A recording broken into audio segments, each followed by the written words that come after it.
Tu t'es déjà inscrit à une course ou que tu aimerais en faire une, mais tu sais pas comment t'y préparer. Par quoi commencer, dans quel ordre, comment, à quel moment. Bref, des questions qui sont légitimes. Sache que cette vidéo, elle est faite pour toi. Dans cette vidéo, je vais te montrer comment moi-même, en tant que coach, planifie ma préparation, pas séance par séance, mais vraiment voir une vision globale sur l'intensité, la charge, la progression, la récupération, dans la même semaine et au fil des semaines, les unes avec les autres. Donc tu vas voir quelles sont les différentes étapes, quel raisonnement adopter pour que toi aussi tu puisses te préparer de la meilleure façon pour ta prochaine course et te lancer confiant dans ce défi. Avant de parler de séances, de kilomètres, d'intensité, il y a une chose que tu dois prendre en compte, c'est le point de départ. Sache qu'une préparation, c'est pas une accumulation de séances, c'est vraiment tout un raisonnement et une construction derrière.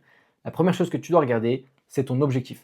Clairement, quelle est la course que tu vises? Quel jour? À quelle heure? Quel est l'enjeu pour toi concrètement?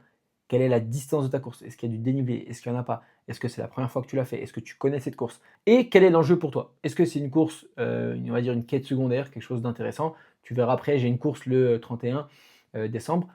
C'est une course plaisir, clairement, je m'en fiche. Alors que là, l'objectif que je prépare, c'est ma course finale. Et bah, quel est l'enjeu pour toi pour cette course? Là, on va parler pendant toute la vidéo de ta course finale, de ton objectif final. Les sous-objectifs que tu vas avoir avant, ils sont hyper importants. Clairement, demain, si tu fais un marathon, je te conseille de t'inscrire aussi à un semi pendant ta préparation pour justement avoir cet effet compétition et aussi ce point de repère. Et ça va permettre de te motiver, d'avoir entre guillemets des checkpoints à chaque fois. Ensuite, la chose que tu dois faire, c'est le profilage, clairement. Et ça, c'est hyper important, vraiment. Le profilage, que ce soit physique, mental, plaisir et antécédent. Je m'explique. Physique, quels sont tes points forts? Quels sont tes points améliorés? Est-ce que tu dois faire des tests aujourd'hui pour voir justement quelles sont tes capacités? Je conseille toujours de faire des tests. Les personnes que j'accompagne, on fait toujours des tests dans la mesure du possible, sauf si elles arrivent blessées avec moi ou qu'elles sortent d'une compétition, peu importe. Dans un contexte classique, on fait des tests pour justement pouvoir déterminer les zones de travail, les zones auxquelles tu vas travailler. Si on fait des tests aussi en force, si on fait des tests par exemple là sur un Aerox, moi je prépare un Aerox aujourd'hui, ok, on peut faire un test spécifique Aerox. Et l'idée de ces tests, c'est d'avoir ton niveau de base, savoir là où tu pêches, savoir là où tu es bon, pour pouvoir travailler en priorité tes points faibles ou travailler en priorité tes points forts. Ça va dépendre à quel point c'est faible et à quel point c'est fort et ton objectif derrière. Grosso modo, c'est hyper important de connaître ton profil, de savoir ce dont tu es capable, de savoir là où tu es bon et de savoir là où tu as envie d'aller. Parce que tout part de là, ok? Et ensuite, la dernière étape, c'est l'organisation. Combien de temps tu as devant toi, clairement? Il te reste combien de semaines avant ton objectif? Et également, tu vois, tu vas comprendre aussi là, par rapport à aujourd'hui ton profilage, ton objectif, est-ce que le temps que tu as, il est réaliste par rapport à l'objectif que tu veux réaliser? Ça aussi, c'est hyper important d'y prendre en compte. Et ensuite, voilà, combien de séances tu peux faire par semaine?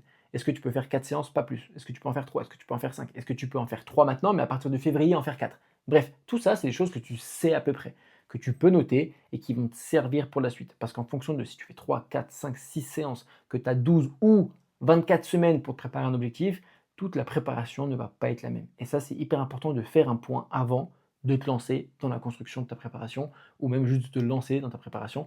Mais si tu es sur cette vidéo, c'est que tu as quand même cette envie et cette logique de OK, je sais qu'il faut que je me prépare correctement et que j'ai une structure.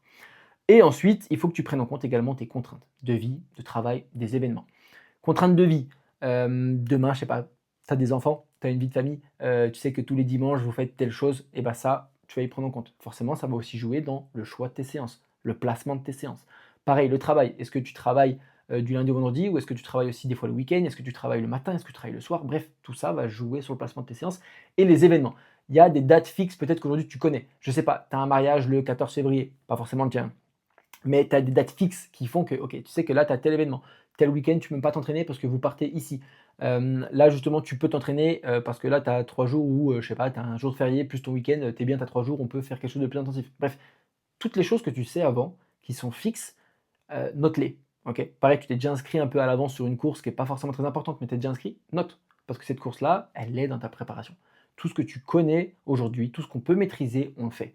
L'idée, c'est vraiment tout ce qu'on peut contrôler, on va le contrôler. Et ce qu'on ne peut pas contrôler, eh ben, on va essayer de s'y préparer au mieux pour limiter le stress à partir du moment où on va avoir un imprévu. Ok? Donc tout ce que tu connais, tout ce que tu peux contrôler aujourd'hui, tu le mets pour que tu vas te faciliter la vie en fait. Ok? Si demain tu sais que tu as telle chose à faire, que tu ne peux pas le bouger, eh ben, tes entraînements vont venir se caler par rapport à ça et pas l'inverse. C'est pas à ta vie d'adapter tes entraînements, c'est à tes entraînements de s'adapter à ta vie pour que tu puisses tenir sur le long terme. Parce que sinon, ça va faire comme un régime, tu vas le tenir 2 semaines, 3 semaines, allez, un mois, et au bout d'un mois, boum, stop, on peut plus, c'est impossible, le sport, c'est pas fait pour moi, j'y arrive pas, je progresserai pas. Non, c'est juste que tu n'as pas encore la méthode qui fait qu'on va s'adapter à toi. Ensuite, comment structurer tes semaines? Je te prends mon exemple sur moi, 12 semaines. Si tu as des questions par rapport à ça, je t'invite à regarder la vidéo, je te la mettrai en description j'ai créé un guide complet qui t'explique comment préparer ta planification pour réussir ta course. Donc ça va dépendre de ton niveau de base et là où tu veux aller. Encore une fois, 6 mois, ça peut être suffisant en fonction de ce que tu fais et là où tu veux aller, mais 6 mois, des fois, c'est trop court. Ok. Donc, je te laisse la regarder, il y aura beaucoup plus de détails sur tout. Là, aujourd'hui, je vais te parler comment moi, j'ai construit ça. Ça peut être intéressant pour toi, savoir aussi si tu as 3 mois, comment tu peux construire la chose. Donc, on va commencer directement. Tu peux voir, on va prendre dans l'ordre que la VC1, VC2. VC1, VC2, c'est quoi? C'est vitesse critique. Donc, je vais faire un test de vitesse critique, enfin deux en soi. Le premier, je le fais mardi. Le suivant, je le ferai le samedi. Et là, ça va me permet d'avoir ma vitesse critique, donc vraiment connaître mon seuil. C'est hyper pertinent dans mon cas. Pourquoi? Parce que je vais préparer un Aerox. Et l'allure que je vais réussir à avoir pendant mon Aerox, ça va être mon seuil ou légèrement en dessous. Ok. Donc là, ça va être pertinent de connaître vraiment précisément mon seuil pour moi pour pouvoir être précis derrière sur ce que je vais faire. Et là, le test de vitesse critique, il est intéressant parce qu'il va permettre aussi de savoir si je dois plus travailler mon endurance ou travailler ma vitesse à ce moment-là. Ce qui va orienter les cycles de développement et également légèrement aussi les cycles de fondation pour construire justement cette phase de développement. Bref, la petite, hop, ici en rouge et ici, c'est des courses. Je sais que le 31, j'ai une course. Elle est planifiée, je ne vais pas pouvoir la changer. Ok, comment je vais pouvoir m'adapter ici dans mon entraînement? Parce que du coup, ma semaine, tu verras, je vais te présenter la semaine après, ma semaine là ne va pas être la même que les autres parce que je sais que là, j'ai une course que je ne peux pas déplacer. Même si en soi, ma semaine ne va pas grandement changer, tu verras, parce que cette course, j'y accorde peu d'importance. Ensuite, donc là, mes deux tests. Derrière, on passe sur 5 semaines de fondation. Sur 3 mois, ça dépend de ton niveau, ça dépend d'où tu pars. Ce que je peux conseiller généralement, c'est que tu n'auras pas besoin de faire une semaine un bloc de remise en forme après une longue période ou quoi. Partons du principe, comme moi aujourd'hui, que tu t'entraînes en manière continue, juste là tu te lances cette préparation. On part sur les fondations. L'objectif, moi, voilà, 5 semaines, travailler la régularité, travailler la technique, que ce soit en course à pied via les gammes, sur la technique en renforcement, sur la technique sur les stations d'Aerox pour moi, et augmenter progressivement la charge et le volume. Je sais qu'aujourd'hui, par rapport à ce que je veux cibler, il me reste 20 à 30% de volume en course à pied en plus que je veux par semaine pour pouvoir construire tout ce que j'ai envie de construire. Donc, je sais que sur ces phases-là, en soi, je vais y atteindre normalement, il n'y a pas de problème. Je vais à la fin, du coup, ici, atteindre le volume souhaité en course à pied. Derrière, je vais pouvoir juste maintenir ce volume. Parfait, c'est ce qu'on veut. Donc, ça va durer 5 semaines. Pareil, ici, c'est barré. Pourquoi? Parce qu'il y a peu de chances que le 1er janvier, je m'entraîne. Okay, ou alors, je vais essayer de planifier ma semaine de sorte à avoir repos le jeudi pour pouvoir être tranquille, surtout que je ne serai pas chez moi, je vais être avec des amis ailleurs. Donc, ça va aussi être, d'un point de vue environnement, plus simple pour moi si je ne m'entraîne pas ce jour-là. Donc voilà. Ensuite, semaine de décharge, hyper importante. Toutes les semaines de décharge, donc tu vois, j'en ai deux. Les semaines de décharge, ça va être vraiment diminuer la charge, donc 20 à 30%. Assimiler tout le travail, récupérer physiquement et mentalement, garder un peu d'intensité. Mais du coup, si je diminue le volume total, on garde, imaginons cette règle des 80-20. Donc sur mon volume de 100%, bah, j'ai toujours 80%, 20%. Donc si je diminue le volume, eh ben, je vais toujours aussi diminuer mon volume d'intensité, mais je garde de l'intensité. Donc ces semaines-là, elles vont servir à ça, assimiler vraiment tout le travail, récupérer physiquement et mentalement. C'est hyper important d'avoir des semaines où tu sais que tu vas souffler. Et je les place là parce que tu vois que le jeudi, vendredi de cette semaine-là, je ne pourrai pas m'entraîner. Je le sais, j'ai un imprévu. Ce qui fait que du coup, comme je ne vais pas pouvoir m'entraîner, eh ben, je planifie cette semaine de décharge-là qui passe bien. Pourquoi? Parce que je peux aussi me permettre de faire 5 semaines de fondation. Souvent, ce qui est intéressant de faire, c'est placer une semaine de décharge à la 4e ou à la 5e semaine. Là, je la place à la 6e semaine. Les personnes qui le digèrent très bien. Moi, je digère plutôt bien sur des cycles de fondation parce que ce n'est pas non plus la plus grosse intensité. Donc voilà. 6e semaine, décharge. Tu peux le placer à la 6e, à la 5e. Moi, ça m'arrange de le placer comme ça. C'est aussi pour ça que je le place là. Je sais que je vais devoir serrer peut-être un peu plus les dents si la 5e semaine elle est difficile, mais derrière, on récupère. Alors que si là, je mets ici, derrière, il faut que je reparte, je sais que je ne vais pas pouvoir partir parce que j'ai un imprévu. Hyper important à prendre en compte dans ta planification. Derrière, donc la décharge, cycle de développement, il y en a un et il y en a deux. Un de 3 semaines, un de 2 semaines. Peut-être que là, si la course était ici, j'aurais fait 3 semaines de développement. En soi, le but est, sur le premier cycle, d'augmenter l'intensité, d'avoir des séances qui sont vraiment ciblées sur mon objectif, en lien avec l'objectif. Encore une fois, je prépare un Aerox, en fonction de la course que tu prépares, il va falloir que tu cibles précisément sur ce que tu veux faire, et en renforcement, beaucoup moins de volume, clairement. Donc on baisse le volume en renforcement, on garde pareil de l'intensité, mais une diminution sur le volume. Ensuite, sur le deuxième cycle de développement, là, on est exigence course. Donc je maintiens le volume total, voire je le baisse de 10%, mais derrière, on est sur l'exigence course. Donc là, par contre, l'intensité, elle est très très proche de ce que je vais retrouver le jour de la course. Et c'est parfait, on y arrive bientôt. Mais juste avant ça, nécessaire et primordial, tu vois que j'ai une semaine d'affûtage. Là, on cherche plus le progrès. Diminution du volume de 30 à 50%. Recharge glucidique, ça dépend de la course que tu prépares et de tes capacités de digestion, mais on va dire 24 à 72 heures avant ta course. Et maintien de l'intensité. On garde un peu d'intensité. Encore une fois, comme je disais, je baisse le volume ou l'intensité aussi baisse, mais on garde de l'intensité pour justement avoir ce facteur nerveux qui travaille, qui est sollicité, pas être trop endormi le jour de la course. C'est aussi le risque de faire une trop grosse semaine d'affûtage et de ne pas maîtriser ça. Le but, assimiler, récupérer et performer le jour J. Clairement. Plus simple, on ne peut pas faire. Derrière, ma semaine type, comment moi je vais m'organiser. C'est plutôt simple. Encore une fois, ça peut paraître peu pour certains, ça peut paraître énorme pour d'autres. C'est un bon volume quand même d'entraînement, je le sais. C'est pas faisable par tout le monde d'un point de vue temporel. Encore une fois, je n'ai pas d'enfant, je vis seul, c'est plus simple. Derrière, repos, le lundi. Pourquoi? Parce que le lundi, déjà, c'est ma plus grosse journée de travail. Encore une fois, si toi, tu sais que tu as une journée dépassée, c'est intéressant de mettre ton repos ce jour-là. Je pense à une personne que j'accompagne qui, justement, a son mercredi qui est le plus chargé. Et ben, le mercredi, on sait qu'on ne fait pas séance. Et on a organisé ses autres séances par rapport au fait que le mercredi, elle ne peut pas s'entraîner.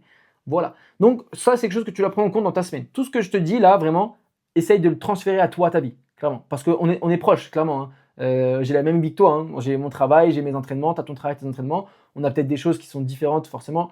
J'ai la chance de pouvoir m'organiser comme je veux dans mon travail, mais j'ai quand même des tâches à faire, le travail à faire. Donc, en fonction de ça, toi aussi, tu peux t'organiser et dire, OK, je sais que les journées de travail sont les plus intenses, je sais que là, j'ai telle chose personnelle, telle chose familiale que je dois faire. Et t'organiser par rapport à ça, c'est hyper important. Encore une fois, si demain, tu sais que par rapport à tout ça, tu n'as que 2 séances à faire, ne te projette pas de faire un marathon. Il faut être quand même réaliste avec les choses que tu peux mettre en place aujourd'hui. Encore une fois, dans ma situation, je peux mettre ça en place. Donc, on le met en place. Derrière, mardi, première séance intense et footing léger. Pourquoi je fais comme ça? Parce que l'aérob, c'est quelque chose que j'aime. Easy Run, il va être tout le temps un peu pénible à faire, mais on va le faire parce qu'il faut le volume en course à pied. Et c'est intéressant pour moi aussi, pourquoi? Parce que j'ai une séance en salle et une séance que je vais faire à l'intérieur et une séance que je vais faire soit dehors, soit au stade. Et ben en fait, moi le mardi, souvent c'est ce jour-là où je tourne pas mal de contenu. Et le fait de pouvoir aller en salle et en extérieur au stade ou courir dehors, et ben ça me permet de construire et de tourner tous mes contenus en salle, tous mes contenus dehors pour la semaine.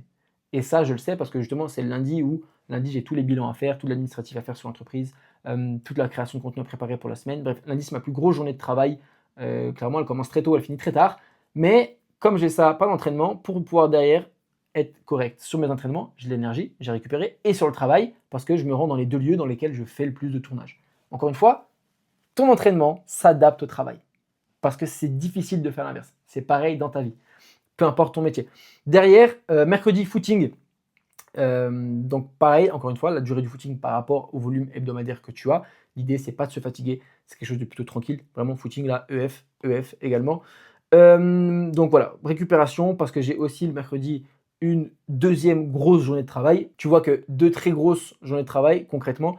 Donc je travaille tous les jours, mais le lundi et le mercredi, c'est vraiment des grosses journées pour moi. Donc, plutôt tranquille en termes d'entraînement. À l'inverse, là, mes grosses séances intenses, elles sont placées sur des jours où j'ai moins de tâches à faire, entre guillemets. Et du coup, footing, le jeudi, muscu, haut du corps et vélo. Donc, ergo, je fais également en EF. Vélo, je fais 45 minutes. Ergo, 15 minutes de rameur, 15 minutes de ski erg en EF également. Donc là, c'est juste construire le moteur sans impact par rapport à la course à pied. Toujours intéressant pour, pareil, limiter le risque de blessure. Et ça, je le passe en milieu de semaine avec 2 séances. Pourquoi? Parce que j'adore faire les séances muscu haut du corps. Pareil, le jour où j'ai 2 séances, il y a une séance que j'aime trop faire. Parfait, on garde du plaisir, c'est hyper important. Et ensuite, ce qui est intéressant, c'est que sur le vélo, je peux travailler en même temps depuis mon téléphone. Donc si toi aussi, par exemple, tu sais que tu as de l'endurance fondamentale à faire, soit tu as un vélo à la maison, soit tu peux aller faire du vélo quelque part, et que tu as des appels à passer, pas forcément professionnels, mais même des gens avec qui tu veux discuter, sur de l'EF, c'est parfait. Prends ces moments-là pour discuter. Si tu arrives à parler pendant que tu fais ta séance, c'est que tu es vraiment en EF, c'est magnifique. J'ai souvent des personnes que j'accompagne qui sont au téléphone pendant leur EF et c'est parfait. Ça veut dire qu'elle est à la bonne allure. Magnifique. Ensuite, le vendredi, je te dis, deuxième séance intense, plutôt isolée. Là, ça va être séance de VMA, de seuil ou des séances en côte en fonction de l'objectif que je prépare et du bloc dans lequel je suis. Donc, ça va être hyper intéressant. Et aussi, en fonction des tests que tu as fait, tu vois, les profilages, et ben là, on va être plutôt sur telle chose ou telle chose. Donc là, deuxième séance intense, éloigner les deux. Ok, ça sert à rien de faire 300 séances par semaine. Clairement, c'est si tu es athlète de niveau, que tu as tout ce qu'il faut à côté pour récupérer, que tu n'as que ça à faire. 2 séances, c'est vraiment le max. Une séance, c'est le minimum, on va dire, en fonction de ce que tu prépares. Derrière, muscu full body le samedi. Donc plutôt là, voilà, pour maintenir la force, avoir une fréquence x2 en termes de musculation. et aussi en prévention des blessures. Et le dimanche, sortie longue, souvent avec des blocs d'allure, soit tempo, soit spécifiques à la course. L'idée, c'est augmenter ma capacité à maintenir un effort longtemps et prolongé. Donc voilà un petit peu l'organisation de la semaine type que je vais avoir. Encore une fois, ça va bouger. Je t'ai dit qu'il y a des semaines où je vais pouvoir moins m'entraîner. Donc tout ça, là, c'est pas figé. Il faut que tu comprennes que ta semaine n'est pas figée, que tu vas devoir l'adapter et décaler en fonction de tes imprévus. Okay, et c'est d'ailleurs pour ça que je ne fais pas de programme PDF tout fait et que je ne donne pas de programme et que je suis pas contre les programmes tout faits, mais que je trouve ça pas forcément bien, dans le sens où là, je te fais un programme sur 12 semaines, très bien. Tu loupes une séance, qu'est-ce que tu fais? Comment tu adaptes? Tu te blesses, qu'est-ce que tu fais? Comment tu l'adaptes? En fait, tout ça, là, tu ne peux pas le prévoir sur un PDF et tu ne peux pas le bouger. Donc, si tu ne sais pas comment le bouger, si tu ne sais pas comment t'adapter, si tu ne sais pas comment faire quand tu te fais mal, quand tu as une petite douleur, si tu ne sais pas comment faire quand tu as fait trop, est-ce que tu as fait trop déjà, comment tu sais tout ça, bref, sur un PDF, ce n'est pas visible. Donc, c'est hyper intéressant, du coup, dans ce cas-là, d'avoir un suivi vraiment individuel, soit par toi-même, parce que tu connais les choses, tu comprends les choses, soit de te faire accompagner pour justement limiter les imprévus ou quand tu as un imprévu, quand tu as une question, quand tu as un doute, bah, tu sais que tu fais les choses justes et tu arrives serein et confiant pour le jour de ta course et ça, c'est hyper important. En tout cas, j'espère que c'était clair pour toi, que tu as compris pas mal de choses dans cette vidéo, que tu sais comment appliquer ça à ton quotidien à toi, que tu as pu transférer sur toi ta préparation. Si jamais tu as des questions, je t'invite directement à me contacter sur Instagram. Je te mets le lien en description. Donc tu pourras directement trouver mon compte, je te laisse m'envoyer un message. Tu m'écris, c'est Jason, je viens de voir cette vidéo, j'ai des questions par rapport à ma préparation. Ça peut être par exemple, je sais que dans 4 mois j'ai telle course, je ne sais pas la durée de mes blocs, combien de temps ça doit être, qu'est-ce que je dois faire, etc. Est-ce que tu peux m'aider? Écoute, on discutera. Si jamais on pourra même prendre le temps de se téléphoner 10-15 minutes pour discuter ton objectif et ce que tu pourrais mettre en place. En tout cas, c'est des questions par rapport à ça. N'hésite vraiment pas à me contacter, ça me fera plaisir de te répondre. Et si tu as apprécié la vidéo ou que tu as appris quelque chose, je te laisse aimer. Si tu as des questions, je te laisse laisser un petit commentaire. Et n'oublie pas de t'abonner pour pouvoir voir le reste des vidéos. Et on se dit à très vite. Ciao.